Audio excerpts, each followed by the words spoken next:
I'm Yapeh Malkah, and I'm back with another vlog. So today, I just want to give a shout out to Martin Luther King. Today is actually his birthday, January the 15th. We in America celebrate the observance of his birthday on the following Monday, which this year is going to be January the 20th. But I wanted to celebrate him on his actual day. Somebody had shared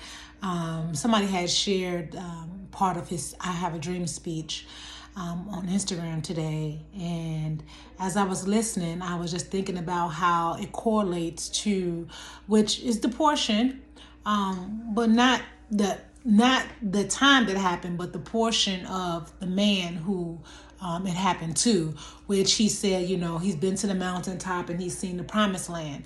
That is referring to the man Moses, who was a Hebrew by birth and brought up in Pharaoh's house as an Egyptian, who after so many years seen the oppression of his people were the Hebrews, and he's seen somebody doing him wrong, and he decided to make a stance for the sake.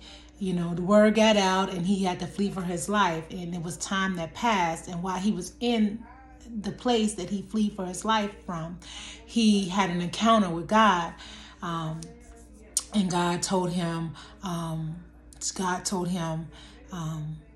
go tell Pharaoh that the children of Israel want to go on a 3 days journey into the wilderness to make a sacrifice.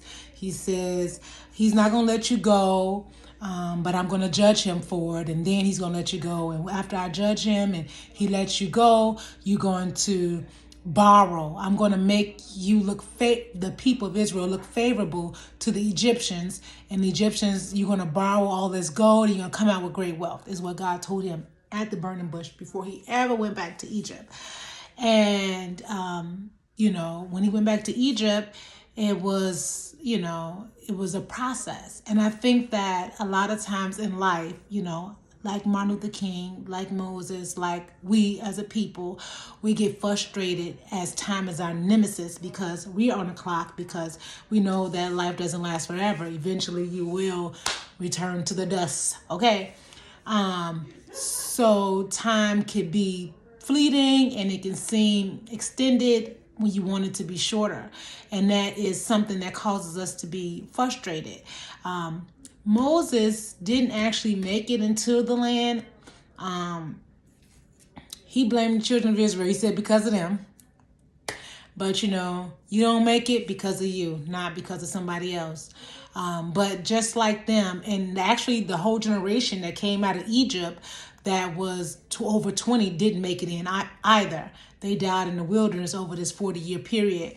But Moses, he pleaded with God, and God told him, I'm going to show you the land. And that's when Moses went to the mountaintop and was able to see the land that God promised Abraham's seed. And God told Abraham, when he first promised him that they're going to be in Egypt, they're going to be enslaved, then I'm going to bring them out with a mighty hand. He also told them that you can't have this land yet because the sins of the Amorites is not yet fulfilled. And that's a lot of times why we don't tend to be able to achieve or get this thing that was promised or said right away, is because somebody else could be in the way that's preventing it. But that doesn't mean that the words is not true. Like Martin Luther King said, he see this thing, he see that we as a people, which is the black people, would have arrived at this place that he was fighting for, which, was against segregation and rights, civils, which, we have come a very long way, and it's not what it used to be. It could be better, but it's not what it used to be. But, from then to now, it has been a big change. Civilly, not so much criminally. It's been criminally changed against us. But, soon, what I like to say when people say, well, that's the way it's been, and, this person, I say, no matter how strong Pharaoh is, we all know that eventually, if you do the wrong thing, you're going to be put out. And that was something that Martin Luther King was able to foresee that he wasn't going to be able to experience, but he knew that it would happen. And that's something also that Moses seen for the children of Israel. And it was something that God had told him and Abraham before him and a few other generations. So I was just saying that because I know that we celebrate here on the Monday following his birthday. So it's going to be celebrated on the 20th of January. But today, actually, January the 15th, is his actual birthday. So I just wanted to say to things changing in its proper time and being absolutely convinced that what God said is true is true. So I'm Yapeh Malkah. That's my Mirage.